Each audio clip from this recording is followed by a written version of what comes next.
힘쓰고 애쓰미 없을지라도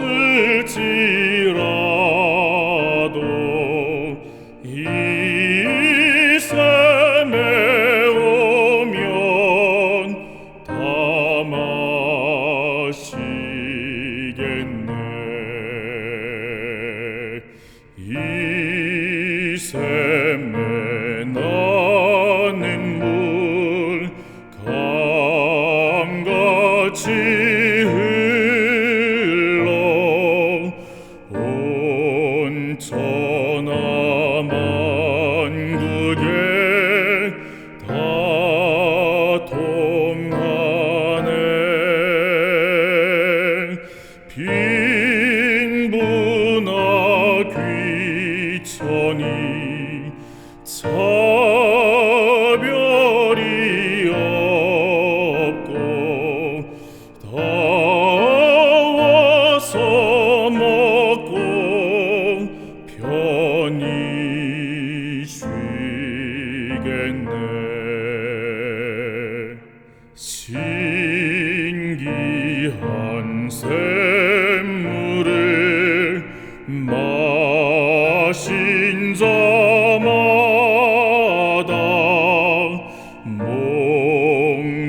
목마름 다시는 또 없겠고 속에서 솟아나 생수가 되어 영원히 흘러 늘 풍성하리. 이 샘물 이름은 생명의 샘물, 저수정비같이 늘 맑도다. 어린 양 보좌가 근원이 되어 생명수샘이 늘 흐르도다.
안녕하십니까?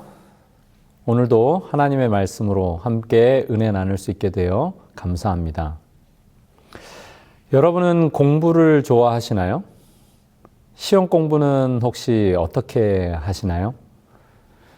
대부분 교과서를 가지고 다양한 문제들을 풉니다만 아마도 많은 분들은 기출 문제를 푸는 과정을 포함할 것입니다. 하지만 그런 기출 문제만 가지고 공부하면 실전을 제대로 대비할 수가 없습니다. 왜냐하면 문제는 해마다 바뀌기 때문이죠. 모든 시험이 다 그렇지만 출제자의 의도를 파악하고 흐름을 파악하고 그에 맞출 수 있도록 풍성하게 준비해야 합니다. 출제자의 의도를 파악한다는 것은 다른 표현으로 그 출제자의 시선을 가지는 것입니다. 어느 날 제가 동네 도서관에 들른 길에 발견한 책이 있습니다. 제목이 인생 기출 문제집 1, 2권이었어요. 2권이나 출간되었습니다. 첫 번째 1권은 정치인, 요리사, 작가 등 사회의 멘토급 선배들이 20대 청년들에게 질문을 던지는 형식을 취했습니다. 질문만 있고 정답은 없다고 그들은 단언합니다. 멘토들의 88개의 질문은 88개의 시행착오와 같습니다. 마치 기출문제 답안을 살피다 오답 혹은 오타를 발견하는 느낌이지만 그 자체만으로도 유익하죠. 이듬해 출간된 2집은 16명의 멘토가 나섰습니다. 책 소개글 첫 부분만 읽어도 느낌이 옵니다. 무엇이 정답인가가 아니라 무엇이 문제인가를 깨닫게 해주는 것이 선배들의 몫이라는 설명도 있었습니다. 가끔씩 출간되는 신앙 경험담을 담은 책들이 있습니다. 목사님, 장로님, 집사님 등 필진도 다양합니다. 이런 믿음의 선배들의 기록들은 마치 기출문제 모범 답지 같은 느낌이 듭니다. 시험 문제에서 조건에 맞추어 문제를 풀어가야 하듯이 우리는 인생이라는 동일한 주제가 각자의 조건에 맞추어 제시되면 그 문제를 풀어가는 학생들이 아닐까 생각해 봅니다. 성경에서 나랑 비슷한 인물을 찾는 일들도 그런 모범 답안 찾아가기가 아닐까요? 한 가지 답은 분명 아니지만 출제자의 의도를 파악하면서 주어진 조건에 맞추어 문제를 풀어가다 보면 우리 인생이란 어떤 책 제목처럼 단지 풀어야 할 문제가 아니라 누려야 할 축복이라는 것도 알게 되는 그런 기쁨을 누리게 될 것입니다. 제가 개인적으로 묵상하길 좋아하는 성경 인물이 있습니다. 찬양하면 이 사람을 빼놓을 수 없는데요. 누구일까요? 네, 맞습니다. 다윗입니다. 골리앗과 싸우던 때에 그가 온몸으로 답했던 인생 질문에 대한 다윗의 모범 답안도 유익하지만 시간이 흐를수록 다윗의 오답 노트를 보면서 더 큰 유익을 얻게 되는 것 같습니다. 그의 시들 중에 시편 51편 6절 말씀을 제가 읽겠습니다. 중심의 진실함을 주께서 원하시오니 내 속의 지혜를 알게 하시리다. 아멘. 다윗의 이름과 함께 떠오르는 두 여인이 있습니다. 한 여인은 지혜로웠던 아비가일이고 두 번째 여인은 우리아의 아내 밧세바입니다. 밧세바와 관련된 기록은 사무엘하 11장 12장에 걸쳐 나타나는데 이 기사는 역사서인 역대기에서도 언급하지 않고 있는 내용들입니다. 역대기가 침묵하고 있는 이유는 잘 알 수 없지만 분명한 것은 역대기에 밧세바의 이름은 언급된 적이 없고 우리아는 다윗의 무사 30명의 목록에만 나온다는 점입니다. 그럼에도 사무엘서에서는 2장이 넘는 분량을 할애하는 목적은 무엇일까요? 하나님께서는 최고 전성기의 다윗이 행한 악에 대하여 주의 깊이 살펴보라고 하십니다.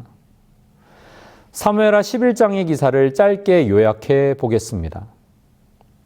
때는 봄입니다. 다윗의 군대는 암몬 족속과 전투 중에 있었습니다. 하지만 다윗은 뒤에 남았죠.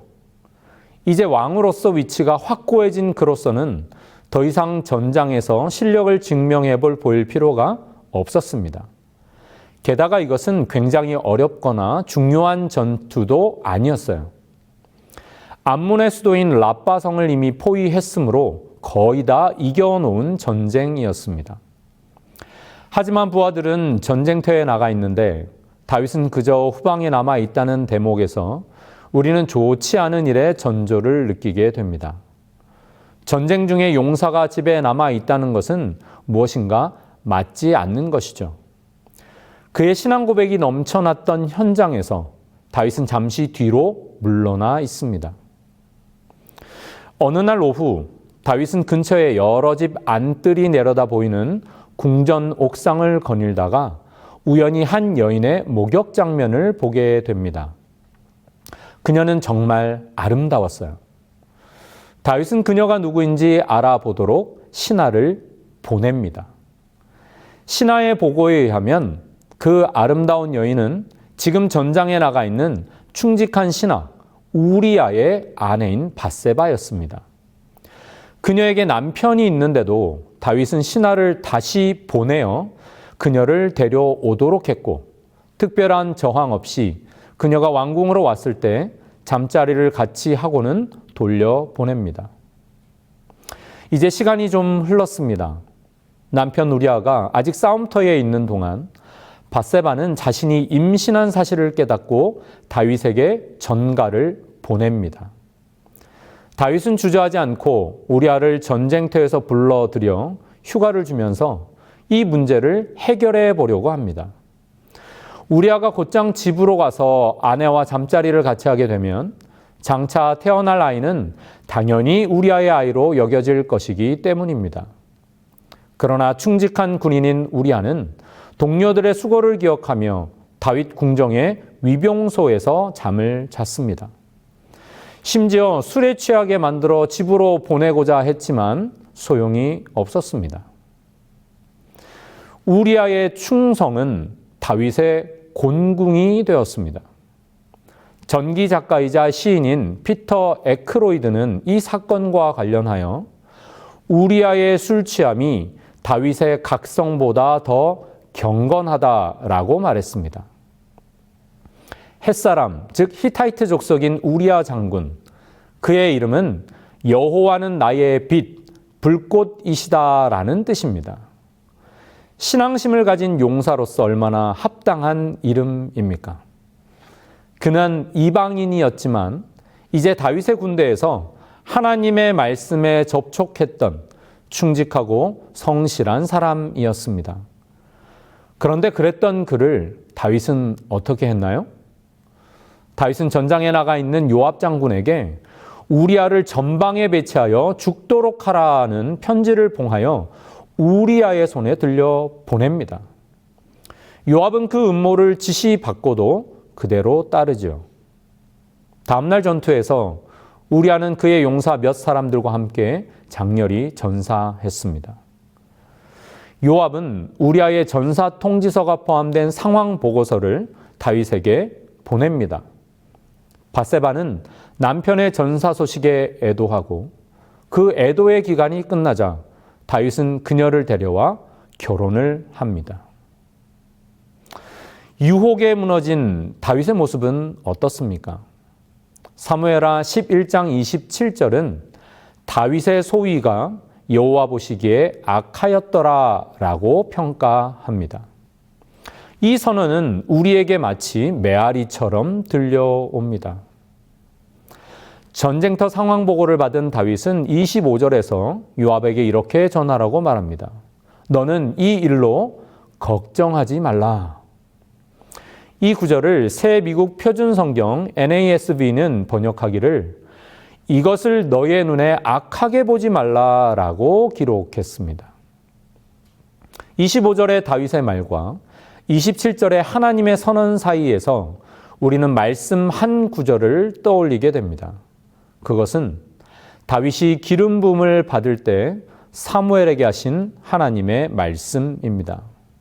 사무엘상 16장 7절 말씀에 나의 보는 것은 사람과 같지 아니하니 사람은 외모를 보거니와 나 여호와는 중심을 보느니라. 다윗의 죄는 아주 은밀하고 점진적인 과정을 거칩니다. 그러나 하나님께서는 그 은밀한 모든 것을 보고 계셨죠. 다윗은 자신을 의뢰하였고 자기 스스로 높이려고 했습니다. 사치스러운 생활뿐 아니라 왕의 범죄는 이유 불문하고 정죄되지 않던 주변 민족들의 풍습이 죄의 흉악함을 바로 깨닫지 못하게 했습니다. 다윗은 겸손히 하나님을 의지하는 대신에 자신의 지혜와 논리와 능력을 의지하기 시작했습니다. 범죄하게 함에 있어서 사탄은 돌발적으로 일하지 않습니다. 사탄은 처음부터 놀랄 만한 일을 하는 것이 아니라 겉보기에는 매우 적은 일처럼 보이는 것들로부터 시작하지요. 하나님께 충실하고 그분을 의지하기는 하되 조금 느슨하거나 게을러지게 만듭니다. 세상의 유행과 습관을 따르는 일에 흥미를 조금 가져보게 하는 것이죠. 요한일서 2장 16절 말씀처럼 신앙의 현장에서 잠시 뒤로 물러나 육체의 욕망과 눈의 쾌락과 세상 살림에 대한 자랑에 대해 한 번쯤 알아보도록 자극합니다. 요한일서 2장 16절에 있는 사도 요한의 권면을 현대어 성경으로 읽어보면 성욕에 미치거나 눈에 띄는 것은 무엇이나 다 사고 싶어 하거나 재산이나 지위를 자랑하는 따위의 욕망들은 모두 이 악한 세상에서 나온 것들입니다. 라고 기록되어 있습니다. 다윗은 자신을 사탄의 권세에 팔았습니다. 그는 이 순간 사탄의 대리자가 된 것이죠. 태초부터 사탄은 죄를 범하면 이익이 있을 것이라고 사람들에게 말해왔습니다. 천사들도 그런 식으로 유혹했고 아담과 하와도 그 방법으로 유혹했습니다. 잠언 14장 12절은 우리에게 권면합니다. 어떤 길은 사람의 보기에 바르나 필경은 사망의 길이니라.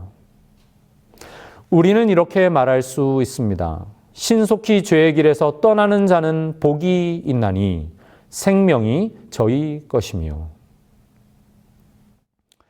죄는 영원히 가려지지 않습니다. 다윗의 죄 역시 그러했습니다.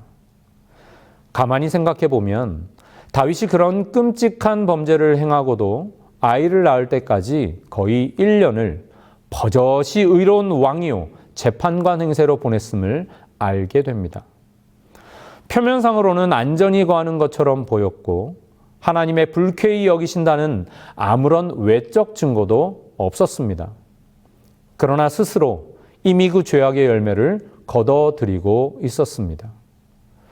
가족들에 대한 권위가 약해지고 아들들에게 존경과 순종을 요구할 권위도 약화되었습니다. 마땅히 죄를 지적해야 할 순간에도 자신의 범죄를 의식하고 그는 침묵을 지킬 수밖에 없었습니다. 공의를 집행해야 할 그의 팔은 약해져만 갔습니다. 우리는 시편 32편의 고백을 통해 당시의 심정을 엿볼 수 있습니다. 허물의 사함을 얻고 그 죄의 가리움을 받은 자는 복이 있도다. 마음에 간사가 없고 여호와께 정죄를 당치 않은 자는 복이 있도다. 내가 토설치 아니할 때에 종일 신음함으로 내 뼈가 쇠하였도다. 주의 손이 주야로 나를 누르시오니 내 진액이 화하여 여름 가물에 마름같이 되었나이다. 다윗에 대한 조심스럽고 나지막한 비난의 소리가 들려오고 있었습니다. 그럴수록 그에게 기름 부으신 하나님께서 더욱 공개적으로 모욕을 당하셨습니다. 백성 중에서 경건의 표준이 낮아지고 많은 사람들의 마음 가운데 죄에 대한 증오심이 둔해져 갔습니다. 나아가 하나님과 상관없이 살아가던 이방인들에게까지도 그 영향을 끼치고 있었습니다. 하나님께서 이제 개입하셔야 했습니다. 다윗과 밧세바 그들 사이에서 한 아이가 태어났을 무렵 하나님께서는 선지자 나단을 보내십니다. 사무엘하 11장과 12장 초반부에서 마치 의도한 것처럼 자주 사용된 말이 있는데 여러분이 눈치채셨던 것처럼 그것은 바로 보내다라는 단어입니다. 히브리어로는 샬라흐라고 합니다. 다윗의 타락과 회복의 역사 속에서 이 단어는 매우 요긴하게 사용되고 있습니다. 이 단어가 매번 사용될 때마다 애정을 갖고 귀 기울이며 사람들과 친밀하던 다윗의 모습에서 이제는 관계를 끊고 그들 위해 군림하며 명령하고 힘을 부리는 다윗으로 변합니다. 사무엘하 11장 1절은 자신은 뒤에 남고 요압과 그 군대를 보내는 다윗. 사무엘하 11장 3절 신하를 보내서 밧세바에 대해 조사하도록 하는 다윗. 4절에서 신하를 보내서 밧세바를 왕궁으로 데려오는 다윗. 6절 요압에게 기별을 보내어 우리아를 궁으로 보내게 하니 요압이 우리아를 다윗에게 보내었다라고 기록됩니다. 또한 27절에서는 우리아의 장례를 마치고 신하를 보내어 밧세바를 궁으로 데려와 결혼하는 다윗의 모습까지 우리는 여기에 보내는 행위가 모두 다윗에 의한 것이었음을 알게 됩니다. 그는 모든 권력으로 자신이 할 수 있다고 여겨지는 일들을 합니다. 그러나 보내다란 말이 다르게 사용된 두 번의 경우는 다윗의 권력으로는 어찌할 수 없는 영역이 있음을 우리에게 알려줍니다. 그것은 11장 5절에 밧세바가 사람을 보내어 임신 사실을 알리는 장면, 18절에 요압이 사람을 보내어 전장에서 우리아가 전사한 것을 알리며 자신이 다윗의 음모를 알고 있다는 사실을 확인시키는 장면. 이 두 장면은 그의 권력으로도 어찌할 수 없는 것이 있음을 보여줍니다. 밧세바의 아기 벤 자궁과 음흉한 요압의 마음은 다윗의 지배력이 미치지 않는 범위였습니다. 하지만 더더욱 우리가 주목해야 할 한 장면이 있습니다. 그것은 사무엘하 12장 1절입니다. 여호와께서 나단을 다윗에게 보내시니. 엄격하게 말해서 보내는 일은 하나님의 영역입니다. 즉 사람을 좌지우지하는 것은 인간의 영역이 아니라는 말입니다. 사람들의 삶에 대하여 하나님 노릇하던 다윗의 탈선은 여호와께서 나단을 그에게 보내심으로 끝이 납니다. 죄란 스스로 신이 되려고 하는 것, 자기 삶을 멋대로 하려는 것, 다른 사람의 삶을 지배하려 드는 것으로 정리될 수 있습니다. 그것은 비단 다윗의 모습만이 아닙니다. 나 자신이 다윗과 동일한 부류의 죄인임을 인정하는 순간 우리는 비로소 진정 놀라운 소식을 접할 준비를 갖추게 됩니다. 그것은 죄의 이야기 속에서 발견하는 복음의 이야기입니다. 하나님의 보내심을 받은 나단 선지자는 한 가지 이야기를 그에게 들려주죠.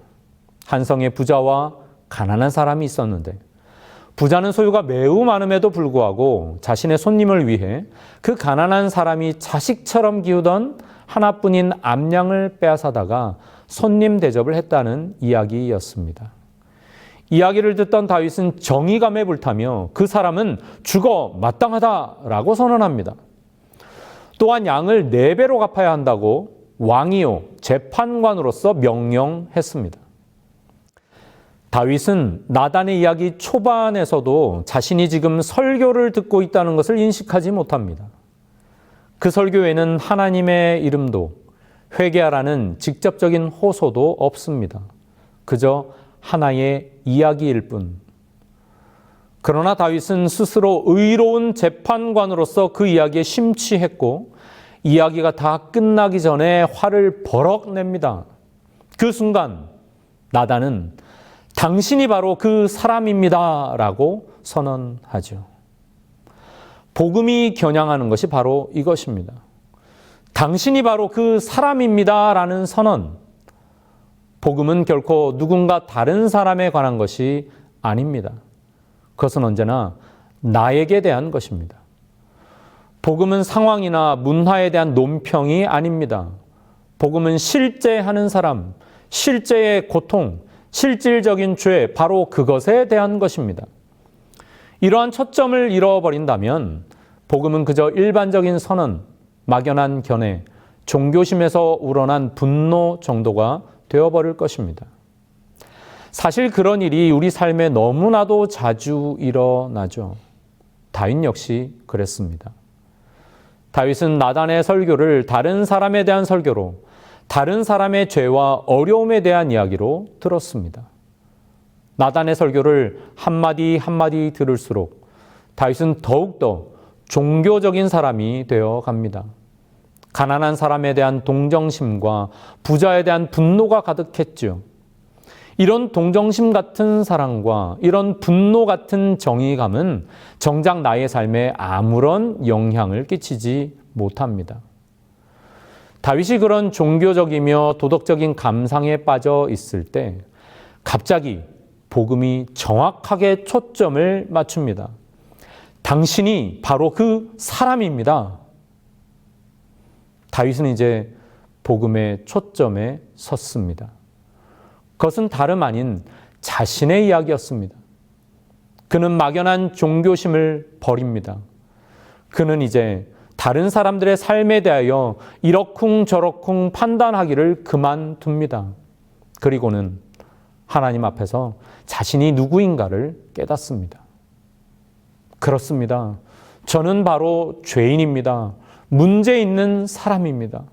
그리고 도움이 필요한 사람입니다. 저는 하나님이 필요한 사람입니다. 나단이 다윗에게 이르되 당신이 그 사람이라. 다윗의 모든 죄악을 소상하게 그의 앞에 고발했을 때 다윗은 스스로 사형 선고를 내린 셈이 되어 버렸습니다. 아주 깊은 나락에 떨어져 버린 다윗을 우리는 봅니다. 동시에 그와 함께 하시는 하나님을 봅니다. 하나님께서 나단 선지자를 다윗에게 보내셨습니다. 그리고 그에게 들려줄 복음을 가지고 가게 하셨습니다. 다윗으로 하여금 복음의 초점에 서도록 하셨습니다.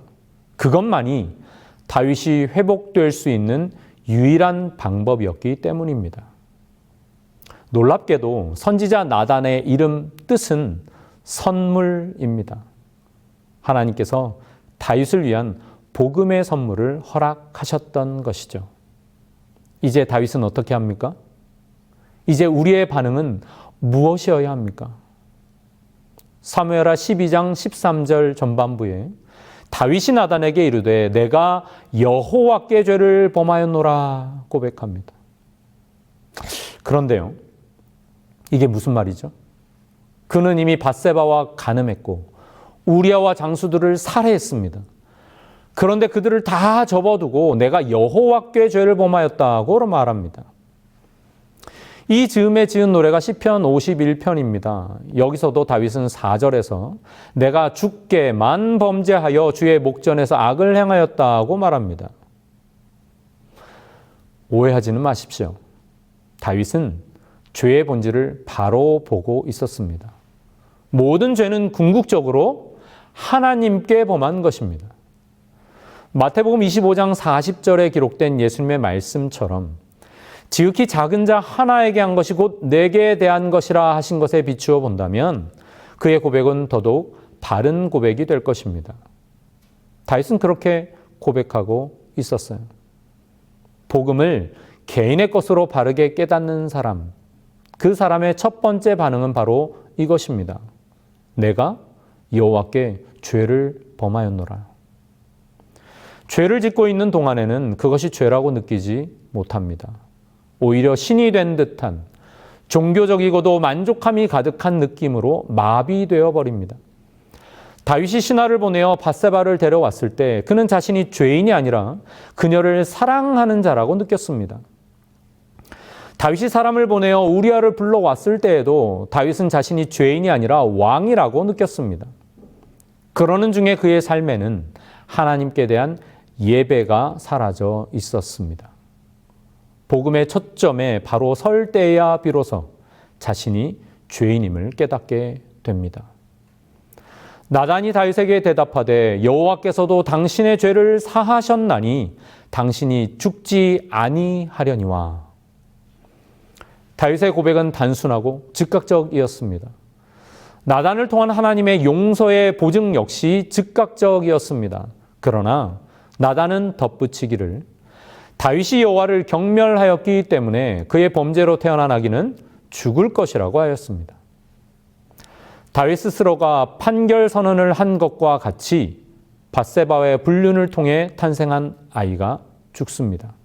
뿐만 아니라 다윗이 4배나 갚아야 한다고 했던 선언에 따른 듯이 그의 아들들 암논, 압살롬, 아도니아의 죽음이 이어졌습니다. 유대 탈무드는 아도니아 대신에 압살롬의 누이 다말을 포함시키기도 합니다. 아들 압살롬이 아비 다윗의 부인들과 더불어 백성들 앞에서 동침하는 사건들이 이어집니다. 다윗의 범죄에 대한 하나님의 징벌은 그대로 진행되었습니다. 그 모든 형벌들은 하나님께서 죄를 얼마나 미워하시는지를 보여줍니다. 다윗은 이러한 범죄의 열매들을 스스로 거두면서 더 이상 죄를 은폐해 두는 일을 포기합니다. 오히려 그는 죄의 흑암 가운데서 자신을 건지시고자 선지자를 보내신 하나님을 찬양합니다. 또한 그의 수치스러운 역사를 없애버리는 것이 아니라 노래로 만들고 사람들로 부르게 하여 자기의 타락에 대한 지식을 보존하게 합니다. 더 나아가 자신의 아들들의 이름 중에 나단이라는 이름을 포함시켜둔 것을 우리는 발견하게 됩니다. 이러한 다윗의 삶의 노래, 신앙의 고백들은 각 시대를 통하여 그리고 오늘 우리에게도 용기와 희망의 노래가 되어 불리고 있습니다. 이 노래를 부를 때마다 우리는 복음의 초점에서라는 하나님의 초청을 듣습니다. 복음은 예수 그리스도에 대한 것이며 또한 나에 대한 것입니다. 다른 표현으로 바꾸어 보면 복음은 예수 그리스도이시며 그분이 늘 향하시는 곳은 나라는 존재가 있습니다. 복음의 초점에 그분의 관심이 집중되는데 그 이유는 그 자리에 나의 죄가 있기 때문이며 곧 내가 있기 때문입니다. 그러므로 복음의 초점에 설 때에 죄인인 나를 향하신 예수님과 함께 하게 됩니다. 사람들이 종종 신앙을 실패하는 이유는 복음은 이해하지만 그 자리에 내가 서려고 하지 않기 때문입니다. 성령 충만함의 생애는 회개하는 심령만이 경험하게 됩니다. 온전히 거룩하게 하시려는 하나님의 뜻과 마음의 합한 자, 혹 실패하더라도 늘 그 자리에 서려고 몸부림쳤던 다윗의 생애는 성령 충만한 생애였습니다. 우리의 삶은 어떠합니까? 나는 어디에 서 있습니까? 우리가 복음의 초점에 설 때, 그곳에서 예수님의 은혜의 십자가를 발견할 때, 그리고 내 존재를 온전히 남김없이 그 자리에 서게 할 때에 나와 동행하시고 나를 치유하시는 하나님을 발견하게 될 것입니다. 우리의 진정한 능력의 근원이 무엇임을 깨닫게 될 것입니다. 우리는 복음의 초점, 예수님의 십자가 밑에서 성령 충만함의 실체를 경험하게 될 것입니다. 매일 말씀 앞에 진실하게 서시겠습니까? 진정한 회개를 통해 매일 새로움을 경험하기 원하십니까? 주님께서 응답하시고 새롭게 하실 것입니다. 추운 겨울이라도 돋보기의 초점에 설 때에 불이 일어나듯 하나님의 역사하심의 자리에 온전히 서십시오. 그 자리에서 진실함을 원하시는 하나님으로 말미암아 불같이 일어날 회개의 역사와 성령 충만함을 위하여 기도하십시오. 시편 51편 5절 6절을 쉬운 성경의 번역으로 함께 읽으며 우리의 간증으로 삼고자 합니다. 그렇습니다. 나는 태어날 때부터 죄투성이었습니다. 어머니가 나를 임신했을 때부터 나는 죄인이었습니다. 주는 정말로 내 속에 진실이 있기를 바라십니다. 주는 내 마음속에 지혜를 가르치십니다. 인생의 모범 답안을 찾고 계십니까? 성경 말씀과 믿음의 선배들의 간증들 가운데서 기출문제를 살펴보시고 우리 삶의 이유가 되시고 답이 되어주시는 예수님께로 나아가십시다. 우리의 체질을 아시고 연약함을 아시는 주님께서 무엇이 질문이어야 하며 무엇이 해답이어야 할지를 아십니다. 하나님을 신뢰함으로 복음의 초점에 서십시오. 다윗처럼 하나님과 함께 인생의 오답노트를 기록해 보지 않으시겠습니까? 주님께서 우리 각자의 마음속에 지혜를 주시기를 축원합니다.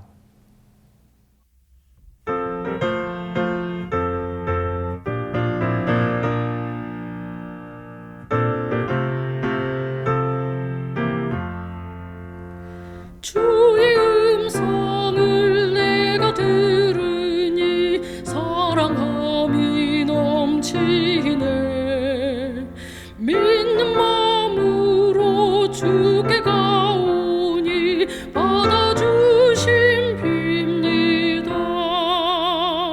내가 매일 더욱 가까이 십자가로 가오니 곳에 주의 보혈 흘린 그곳에 나를 인도하소서. 주의 넓으신 은혜 힘입어 주를 섬겨 일하고 나의 품은 뜻 주의 뜻같이 되게 하여 주소서.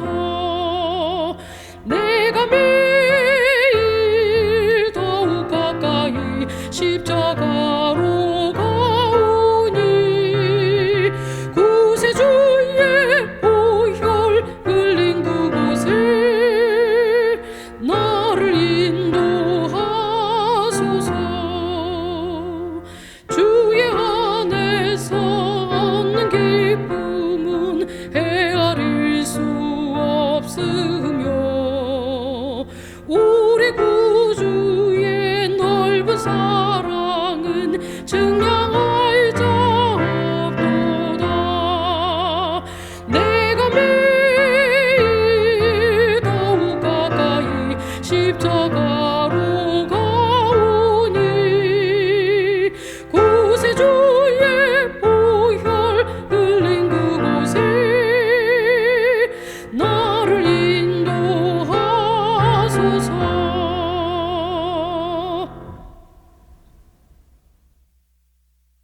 고마우신 하나님, 우리의 인생이 연약하고 죄 중에 있을지라도 우리를 사랑하셔서 복음의 선물 보내주시니 감사합니다. 다윗처럼 주님께서 우리에게 복음을 보여주실 때에 그 초점에 우뚝 서서 온전히 하나님의 은혜를 간구할 수 있는 주의 복된 자녀들 되도록 인도하여 주옵소서. 우리의 삶에 분명한 해답이 되어주시는 고마우신 예수님의 이름으로 간절히 기도드립니다. 아멘.